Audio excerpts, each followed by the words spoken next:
The Lotus Sutra Ch.21 The Transcendent Powers of the Tathāgata. Thereupon, the Bodhisattva Mahasattvas, equal to the number of particles in the great manifold cosmos, who had emerged from the earth, all in the presence of the Buddha, gazed single-mindedly at his face with their palms pressed together and spoke to the Buddha, saying, O Bhagavat, after the parinirvana of the Buddha, we will teach this sutra extensively in the lands of the Bhagavat's separate forms at the time of his extinction. Why is this? Because we also wish to attain this true, pure, great Dharma, and to preserve, recite, explain, copy, and make offerings to it.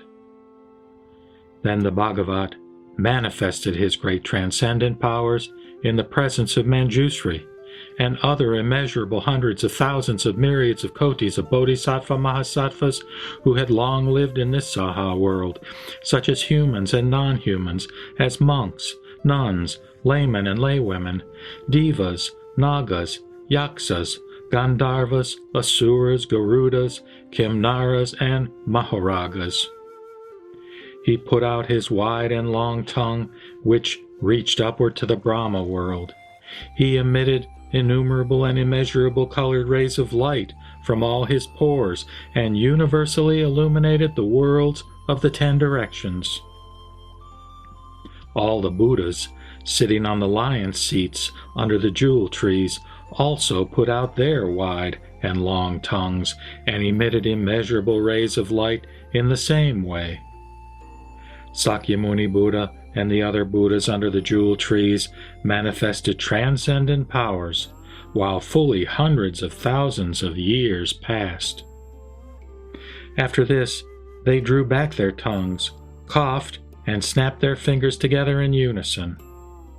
Those two sounds penetrated throughout the various Buddha worlds of the 10 directions, and the earth quaked in 6 ways.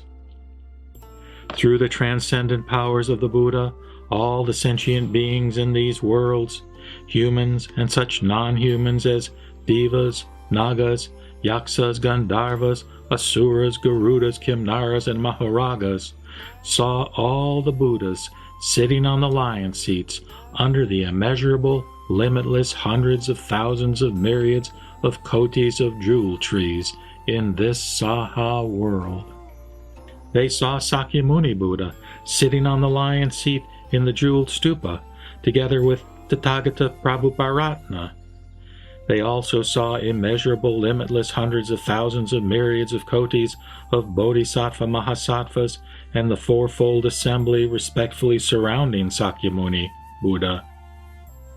After seeing this, they all rejoiced greatly at having attained this unprecedented experience. At the same time, all the devas spoke loudly while in the air, saying, Beyond these immeasurable, limitless hundreds of thousands of myriads of kotis of incalculable worlds, there is a land called Saha. In it is a Buddha called Sakyamuni. For the sake of the Bodhisattva Mahasattvas, he now teaches the Mahayana Sutra called the Lotus Sutra, the instruction for Bodhisattvas and treasured lore of the Buddhas. You should rejoice deeply.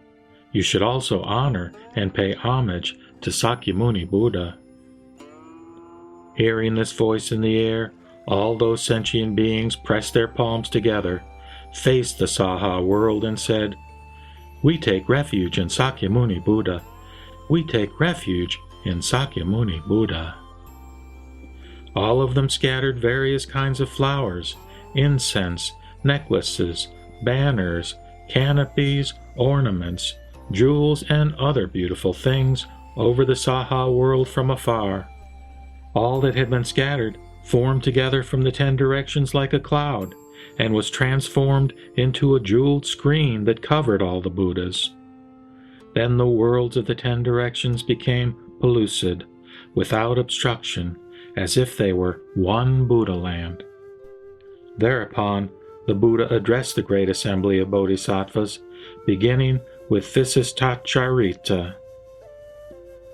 The transcendent powers of the Buddhas are as immeasurable, limitless, and inconceivable as this. Yet if I were to use these transcendent powers to teach the benefits of this sutra so that it would be entrusted to you for immeasurable, limitless, hundreds of thousands of myriads of kotis of incalculable kalpas, I would not be able to reach the end of these qualities. To sum up, in this sutra I have clearly revealed and taught all the teachings of the Tathāgata, all the transcendent powers of the Tathāgata, all the treasure houses of the hidden essence of the Tathāgata, and all the profound aspects of the Tathāgata. For this reason, after the parinirvana of the Tathāgata, you should wholeheartedly preserve, recite, explain, and copy it, and practice according to the teaching.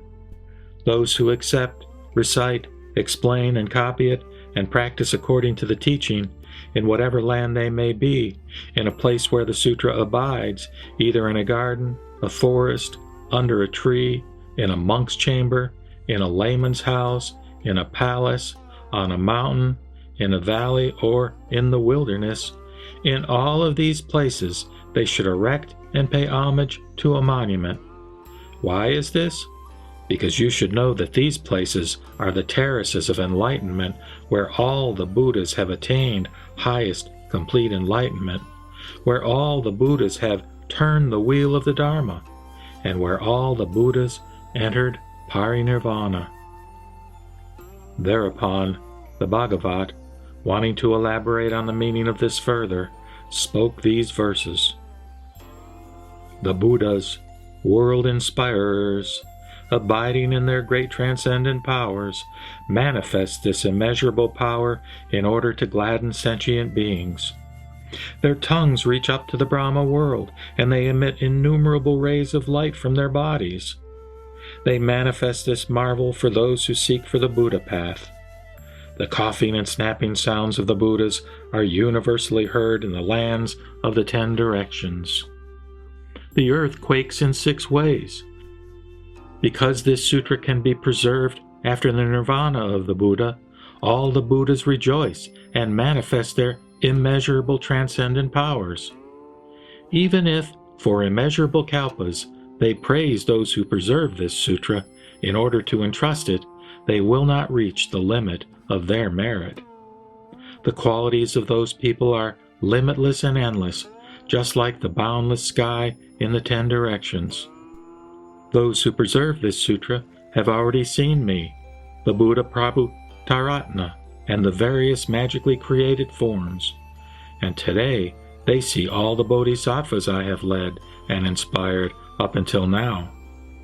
Those who preserve this sutra will gladden me, my magically created forms, as well as the Buddha Prabhu-taratna, who has entered nirvana. They will also see, gladden, and pay homage to the past and future Buddhas, and those who are present in the 10 directions. Those who preserve this sutra will before long attain the Dharma, the hidden essence which was attained by the Buddhas seated upon the terrace of enlightenment. Those who preserve this sutra will explain the meaning of the Dharma, the names and phrases, joyfully and with undying vigor, like the wind in the sky that has no obstruction whatsoever. After the parinirvana of the Tathāgata, they will know the causes and conditions and the sequences of the sutras taught by the Buddha, and will explain the truth in accordance with its meaning. As the light of the sun and moon eliminates the darkness, these people practicing in the world will extinguish the blindness of sentient beings, teaching innumerable bodhisattvas to dwell ultimately in the single vehicle. For this reason, the wise, hearing the benefits of these merits, should preserve this sutra after my nirvana. Those people will be resolute and will unwaveringly follow the Buddha path.